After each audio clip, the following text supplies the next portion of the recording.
There she was, his wife, sleeping peacefully, her head resting gently against the chest of an unfamiliar man. The air felt heavy, filled with the bitter sting of betrayal. Without making a sound, Ethan opened the drawer of the nightstand and quietly switched off the safety of his pistol. His face showed no emotion. With a sudden move, he slammed his foot into the side of the bed. The man woke up instantly, eyes wide with fear. Before he could react, Ethan's fist landed on his jaw like a hammer. The man collapsed, unconscious. Clara screamed and pulled the sheet up to cover herself, her eyes filled with shock and fear. "It's not what you think. Please don't," she cried out. But Ethan didn't move. His face remained blank, cold, without any sign of kindness or pity. When he spoke, his voice was soft, almost disturbingly calm. But underneath that calmness, anger burned quietly. "You have 5 minutes to leave this house. Both of you. If you're still here after that, don't expect a second chance." Earlier that evening, as the rain gently tapped against the cobblestone street, Ethan pulled up in front of their townhouse in Zurich. His black car came to a smooth stop. What was once a home full of laughter and love now stood like a shadow of its past, silent, empty, and cold. He adjusted his tie, but it did nothing to ease the heaviness in his chest. Something didn't feel right. As he stepped inside, he was greeted by silence. No music, no warm smile from Clara. Only the fading scent of vanilla candles lingered in the air, like a sweet memory turned sour. He called out her name, no answer. Slowly he climbed the stairs, each step feeling heavier than the last. A sense of dread began to rise inside him, and then he saw them. In a single moment, his world shifted. Shock turned into rage. Heartbreak and disbelief flooded over him like a crashing wave. She was the one person he thought he could trust. Everything they had shared now felt like a painful lie. But Ethan wasn't someone who lost control. Even with his heart breaking, his mind stayed focused. He reached for the gun, calm, steady, and prepared himself for what came next. After throwing the man out and ignoring Clara's desperate cries, Ethan looked straight into her eyes and said quietly, "You should make your bed." He didn't look back as she packed her things. Her sobs echoed through the house like the fading notes of a song long out of tune. The following days passed in a blur. Sleepless nights, endless thoughts, and questions that tore through his mind. But Ethan wasn't the kind of man to fall apart. He wasn't just a hurt husband. He was a strategist. A man who lived by discipline and patience. Now, every piece of his broken heart was being sharpened into something focused and intentional. Revenge. He started with Lucas Reinhardt, a wannabe businessman with a flashy smile but no real backbone. Just a second-rate con artist with a shady past and a fake reputation.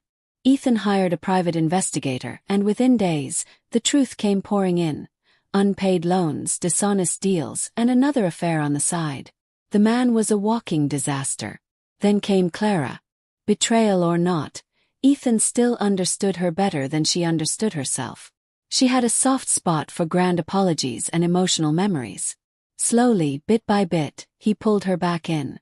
Handwritten notes appeared in her mailbox. Beautiful bouquets arrived when she least expected them. Gentle signs of change, of regret.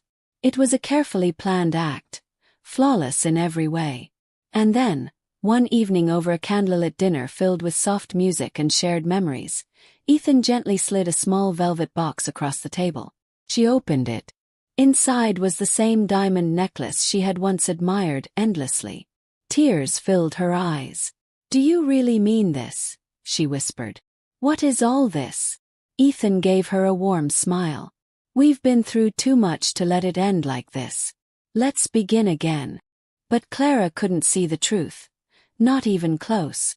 She had no idea that Ethan's revenge had already begun. Every kind word, every thoughtful gesture, was another step in the careful and elegant destruction of the life she thought she was reclaiming. Ethan never gave any sign. No warnings, no hidden clues, just the steady buildup of a storm hiding behind his calm eyes. A storm that neither Clara nor Lucas would see coming until it was far too late. Ethan had been laying the groundwork for months, quietly. Lucas's so-called business empire began to crumble. Deal by deal, piece by piece. Meanwhile, Clara, always sensitive to even the slightest change, started feeling uneasy. She sensed something was wrong but had no idea that the shadow creeping up behind her was part of Ethan's plan. Ethan kept the private investigator close, giving him just enough information to keep him useful for the right moment. The investigator then leaked Lucas's secrets to those who truly mattered. His creditors, business partners, even his employer. Ethan played like a chess grandmaster. Never rushed. Always several moves ahead. Still, the danger was real. His hand trembled the first time he sent an anonymous tip. His heart pounded as adrenaline rushed through him. One mistake could bring everything crashing down. The investigator didn't hesitate to voice his concern. Lucas isn't just some street-level con artist. He's got dangerous connections. But Ethan continued. Then one night, while sorting through folders of evidence and phone records, Ethan's screen lit up with a message that made his stomach tighten. "Back off while you still can." For a brief moment, fear gripped him. But only for a second. He exhaled slowly, gathered his calm and pressed on. Within weeks, Lucas's world collapsed. His job disappeared. His bank accounts were frozen. His name was whispered in scandal. And Ethan? He directed it all like a skilled conductor reading from a score only he understood. It all led to one final act. He arranged a grand celebration, pretending it was a new beginning with Clara. An elegant event designed to look like a fresh start. The venue sparkled with sophistication. Every guest was carefully selected. Every detail was perfect. Clara stood beside him, glowing with joy. She truly believed they had moved past everything. As the evening reached its most dazzling moment, Ethan stepped up to the microphone. A hush fell over the room. His palms were damp, and his heart pounded in his chest. Right in the front row, Clara radiant. Hopeful and smiling, Clara sat under the soft lights. The air was filled with quiet excitement. Then silence fell and Ethan spoke. His voice sharp and clear. "I appreciate all of you being here tonight, but this isn't just a celebration. Tonight is about truth." Behind him, the large screen flickered to life. And then, photo after photo appeared. Undeniable images of Clara and Lucas in private moments, each one exposing their lies with painful clarity. Gasps echoed through the room. Whispers spread like wildfire, moving from guest to guest. Clara's face turned pale as all the color drained from her skin. The truth had arrived, and it was unforgiving. Ethan remained calm. He stood tall, every part of him composed and in control. "Thank you," he said smoothly, "for showing me what betrayal really looks like." And with that, he gave a single nod and stepped off the stage, leaving behind a room full of stunned guests, and Clara silently falling apart in the front row. She sat frozen. Her world, her reputation, her dignity, gone in seconds. The illusion she had worked so hard to protect was shattered. In the weeks that followed, Ethan acted quickly. He filed for divorce, clean, firm and final. Their once shared home was sold off. Clara's expensive wardrobe, donated. Every designer item repurposed into something that truly mattered. The profits went straight into a mentorship program Ethan had been planning for years, one that supported young entrepreneurs chasing their dreams with honesty.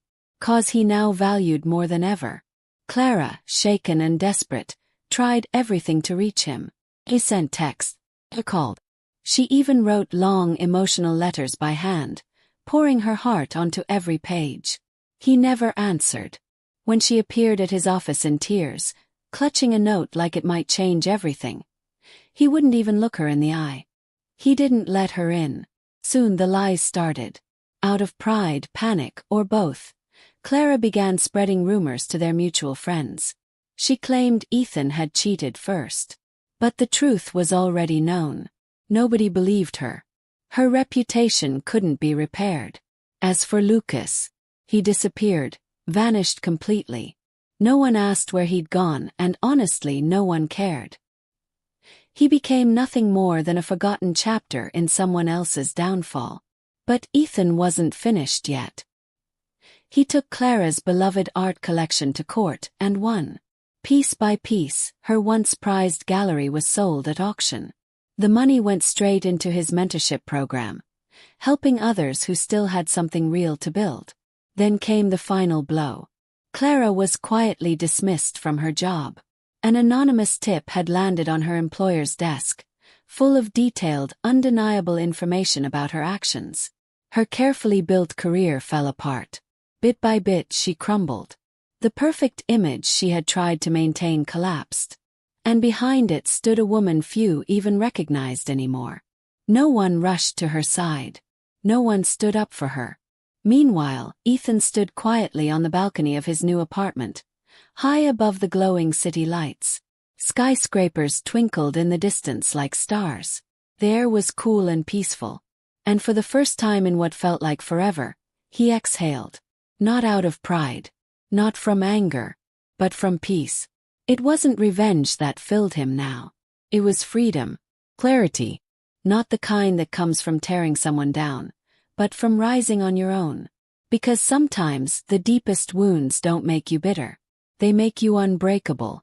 And in that stillness, Ethan finally understood something powerful. True strength doesn't come from striking back. Comes from standing tall without needing to.